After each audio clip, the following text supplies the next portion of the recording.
Fernando, muito bom dia. Bom dia. Fernando, hoje nós temos a volta às aulas de forma presencial dos alunos das creches, da educação infantil e também do ensino de jovens e adultos. Queria que você trouxesse mais informações para o ouvinte da Rádio Jornal. Na verdade, nós iniciamos a retomada das aulas de forma presencial desde o dia 7 de fevereiro. Então, dia 7, nós voltamos com os estudantes do 6º ao 9º ano e também do pessoal da ERA nessa fase equivalente. No dia 14 de fevereiro, voltamos com os anos iniciais do ensino fundamental, ou seja, os estudantes que têm de 6 a 10 anos, 6, 7, 8, 9, 10 anos, e o pessoal da EJA equivalente, ou seja, do 1º ao 5º ano. E hoje, dia 21, fechando o ciclo do retorno presencial, nós estamos nas creches recebendo as crianças de 6 meses até 5 anos. Das 5 creches, nós estamos com uma delas que não está voltando hoje presencial, é a creche Júlia Guimarães. Os pais permanecerão ao longo dessa semana recebendo as orientações de forma remota por conta da reforma que acontece na creche. É uma reforma que está acontecendo, está agilizada, e a creche vai estar em breve em condições de receber muito bem os estudantes. Por enquanto, os estudantes estão sendo recebidos na antiga escola Desembargador José Alexandre. Houve uma mudança, a Desembargador saiu das suas estruturas, que eram um tanto quanto precárias, e vieram para uma estrutura melhor, mais ampla, que funciona ali em frente à FACAL. E a estrutura antiga do Desembargador, ela está sendo, nesses próximos 2, 3 dias, ela está sendo concluída, melhorada, para receber as crianças da creche, uma vez que a estrutura da Júlia Guimarães passa por uma grande reforma e estará pronta agora nos próximos meses. Então são situações de adequação, mas as demais creches, como a Irmã Marta, a creche Sagrada Família, Padre Luiz Checrim, essas creches elas estão retornando normalmente no dia de hoje, além da creche da Mãe Maria Beata na Coab. Então assim, nós encerramos esse ciclo de retomada presencial que foi discutido com as instituições e as entidades representativas da sociedade civil, Conselho Municipal de Educação, o Conselho Tutelar, o Conselho da Criança e do Adolescente, a Comissão de Educação da Câmara de Vereadores, o Sindicato dos Professores, dentre várias entidades e instituições com as quais nós discutimos o calendário escolar e também o retorno seguro das crianças para as creches e escolas da rede municipal. Houve também, nessa construção de retorno, a participação ativa da Secretaria de Saúde do nosso município. Fernando, a situação foi analisada, referente à pandemia aqui no município. Falando de estrutura das escolas para receber os alunos, protocolos de segurança, esses protocolos do novo normal, higienização das mãos, com álcool em gel, água e sabão, distanciamento, queria que você falasse como é que está a estrutura das escolas para os alunos nessa retomada presencial. Desde o ano passado, no dia 14 de setembro, quando nós começamos a voltar de forma híbrida, nós já disponibilizamos as estruturas necessárias para que as escolas pudessem receber todos os estudantes e suas famílias. Foram distribuídos totens, álcool em gel, borrifadores, máscaras, distribuídos equipamentos de proteção individual, o sabonete em líquido, papel toalha, tapete sanitizante. Então nós temos todo esse material, toda essa organização que vem sendo praticada desde o mês de setembro do ano passado. Esse ano nós demos continuidade a isso e temos atendido as escolas que solicitam a reposição desses itens para que a gente possa atender de forma segura todas as nossas crianças nesse momento de retorno às atividades presenciais nas escolas municipais aqui da nossa cidade.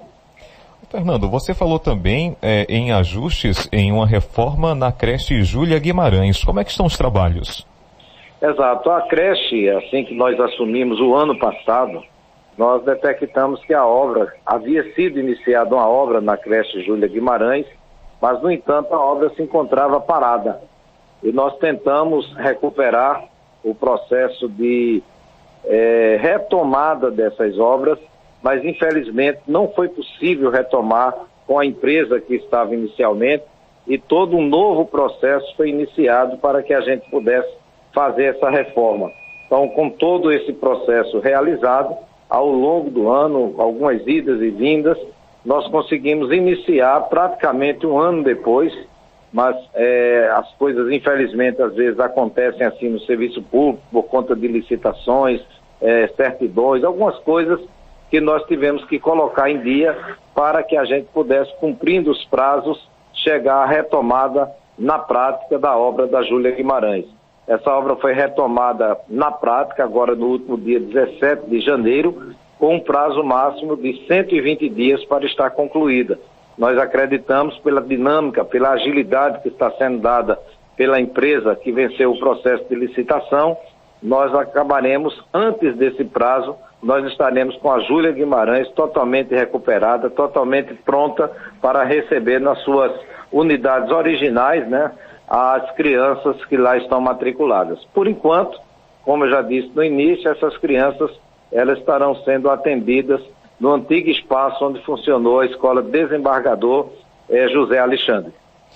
Fernando, nesse período de medidas restritivas ainda, nós temos todos os cuidados com a pandemia para evitar a transmissão do vírus da Covid-19. Como fica a questão de merenda nas escolas? A merenda, o ano passado, nós tivemos, nas avaliações que fizemos de final de ano, foi um dos itens que nós mais recebemos pontos positivos no tocante à quantidade, né, que atendia as demandas e a qualidade dos produtos. Esse ano nós estamos tentando, né, manter esse mesmo padrão do ano passado, para que as crianças possam ter a quantidade necessária e possam ter também a qualidade necessária para uma boa alimentação. Nós temos nessa retomada, desde o dia 7, né, 7, foi retomada de uma parte dos alunos de forma presencial, 14 outra, e hoje outra, nós estamos acompanhando para que essa merenda ela possa chegar efetivamente nas mesmas condições que nós terminamos no final do ano passado, quando foi motivo de elogio por parte de gestores, profissionais e até de familiares. Muito bacana. E em relação ao transporte escolar? O transporte, ele é uma situação que nós temos que trabalhar em 22 com dados de 19. Foi o último ano em que se teve aula efetivamente presencial na rede municipal. Em março de 2020, bem no início do ano de 2020, as aulas foram suspensas, passando todo o ano suspenso. 2021, nós passamos a ter aulas híbridas aqui em Limoeiro, a partir de 14 de setembro, e aos poucos as escolas foram voltando de forma híbrida. Mas era uma volta que a gente não tinha o aluno com toda a sua carga dentro das escolas. Às vezes você tinha uma semana com a carga maior, outra com a quantidade menor, e a gente não tinha um balizamento. E essa situação de termos que iniciar 22 com os dados de 19, é porque todas as rotas elas são mapeadas, fotografadas através de satélite. É o georreferenciamento. A legislação que trata de transporte escolar, ela exige esse georreferenciamento. Então a empresa vem, bota um carro com um aparelho, esse carro vai em todas as rotas, essas rotas são fotografadas por um satélite, gera uma apostila, um caderno, e esse caderno cheio de mapas, eles são as rotas que nós podemos seguir. Então esses dados foram feitos com relações, com mapeamento de moradias, de deslocamentos do ano de 19.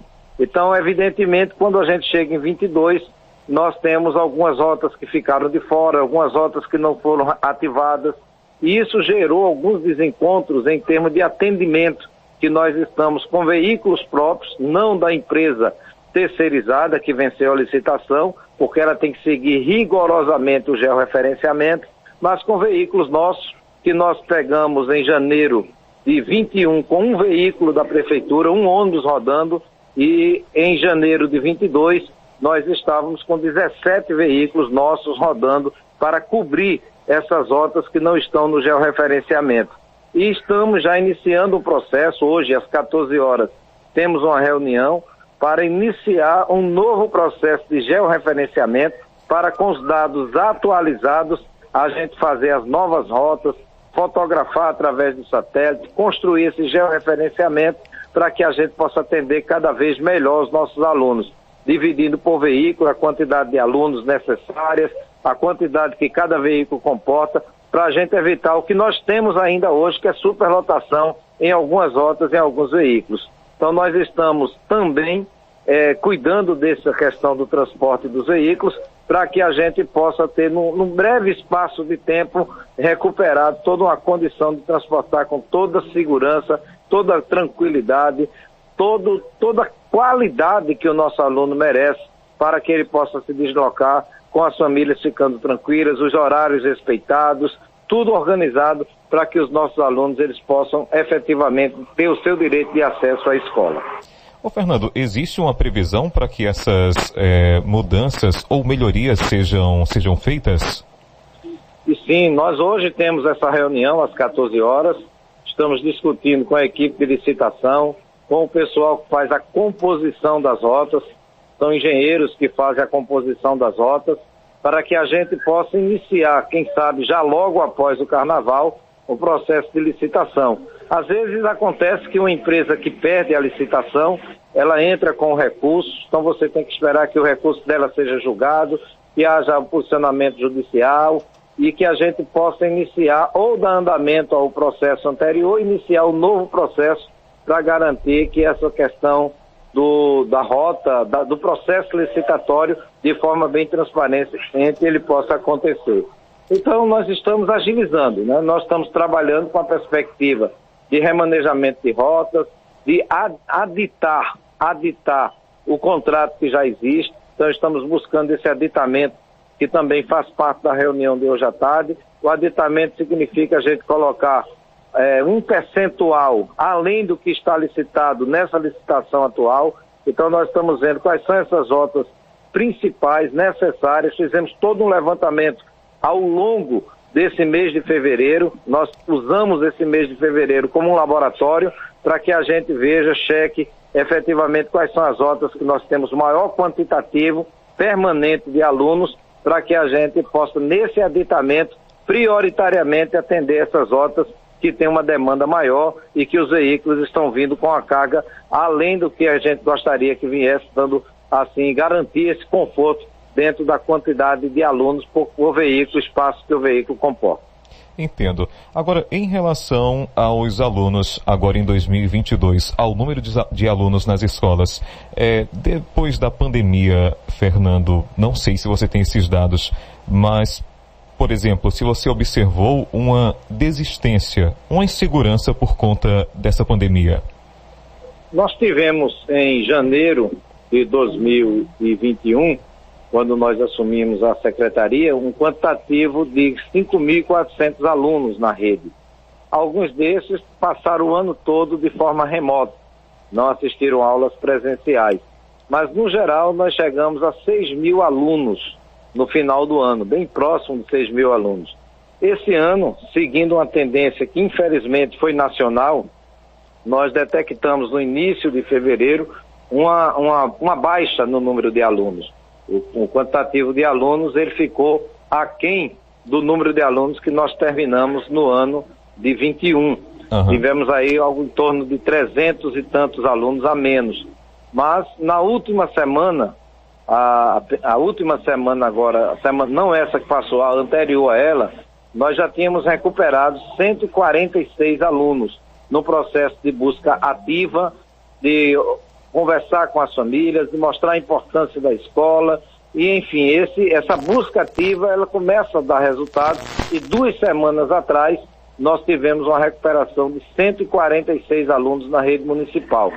Esse número ele deve ser atualizado hoje, são os números da semana que passou. E ainda com a demanda de volta hoje das creches, nós deveremos ter para pós-carnaval os números atualizados que devem apontar para um crescimento também. Então, numa avaliação que nós fazemos, a gente deve chegar aí a próximo dos 6 mil alunos, repetindo o que nós tivemos em 2021. Fernando, eu falei no início sobre a questão de estrutura das escolas para receber os alunos com relação à pandemia, distanciamento. Mas a estrutura em si das escolas estão conservadas? Como é que está essa questão? Nós temos 26 unidades escolares. Dessas 26 unidades escolares, nós temos uma que vai ser reconstruída, que é a Escola Otaviano Basílio. A Escola Otaviano Basílio, ela foi passar por uma reforma, mas foi verificado que a situação dela, uma escola de 50 anos, mais de 50 anos, é uma escola que está com uma condição estrutural bastante precária e não adiantava fazer nela uma reforma. Ela praticamente será reconstruída. Então nós estamos com a equipe de engenharia da prefeitura, que já fez a planta arquitetônica, a planta hidráulica, a hidrossanitária e elétrica está sendo concluída e nós deveremos agora, no mês de março, abrir o processo de licitação para que uma empresa, né, de engenharia, uma construtora, ela possa ganhar o processo de licitação e reconstruir a Escola Otaviano Basílio.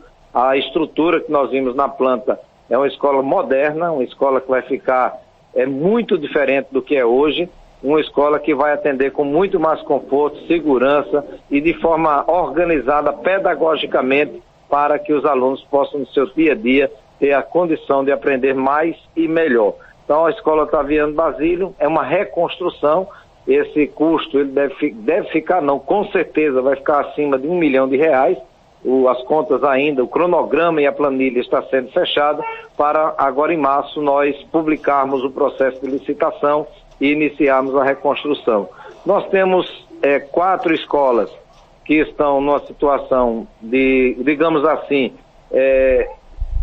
do ponto de vista da estrutura, tranquilas, que é a Sagrada Família, que é uma creche nova que inauguramos o ano passado, a Desembargador, que está num prédio que nós recuperamos e está em condições plenamente satisfatórias, e temos a Júlia Guimarães, que em menos de 120 dias vai estar prontinha para entregar aos estudantes e aos professores, à comunidade de uma forma geral. As outras 22 escolas, elas passarão por um processo de recuperação, um processo de organização estrutural, de retelhamento, de pintura, de encanação, parte elétrica, enfim, toda uma recuperação estrutural. Essas 22 escolas, a planta, o planejamento está pronto, as planilhas estão prontas, o cronograma está pronto, o custo dessa obra de recuperação, pintura e manutenção dessas 22 escolas está em 3.800.000 e o processo de licitação será agora no dia 3 de março. 3 de março, logo após a quarta-feira de cinzas, nós teremos o processo de licitação para que essas escolas, essas 22 escolas, elas passem por um processo de recuperação, pintura, manutenção, enfim. E estamos também, hoje à tarde, iniciando um processo de termo de referência, onde a gente coloca todos os itens que a gente deseja, como eles devem ser, a altura, a largura, a profundidade, tudo em relativo a mobiliário escolar. Então nós estamos licitando uma média de 1.000 carteiras escolares, 1.000 para os alunos maiores, 1.000 para os alunos intermediários e 1.000 carteiras para os alunos menores.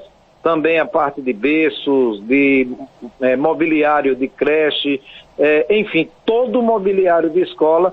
Hoje nós estamos aprovando o termo de referência, que é a discriminação de todos os produtos, para que a gente entre no processo de licitação e a gente possa ter aí um mobiliário novo para as escolas de Limoeiro. Esse mobiliário, evidentemente, ele será colocado nas escolas depois desse processo de reforma, cuja licitação é agora no dia 3 de março. A não ser que a escola esteja necessitada extremamente necessitada, nós vamos entrar com o mobiliário antes da reforma. Mas a ideia é fazer primeiro a reforma e depois colocar o mobiliário novo. Fernando, obrigado pelas informações. Tem mais algo que você queira pontuar? Não, nós estamos tentando fazer todo um trabalho de forma muito transparente e sempre discutindo com os órgãos que acompanham toda essa movimentação. Hoje mesmo nós temos a convocação do Conselho de Alimentação Escolar. O Conselho de Alimentação Escolar é formado por pais, por pessoas da comunidade. Então nós vamos prestar contas da alimentação escolar a esse conselho. Temos convocado insistentemente e frequentemente o Conselho Municipal de Educação, o Conselho do Fundeb, que faz as prestações de conta, que participa do processo de prestação de contas. Então nós temos trabalhado sempre com muita transparência, convocando todos os conselhos para que os conselhos possam efetivamente acompanhar, sugerir, criticar, cobrar, aprovar ou rejeitar as nossas prestações de contas. Até agora tem sido muito importante esse trabalho e de uma forma transparente a gente está construindo essa relação com os conselhos que têm representação da sociedade civil. Eu conversei com o Fernando Melo, secretário de Educação de Limoeiro. Fernando, obrigado mais uma vez pelas informações e até a próxima.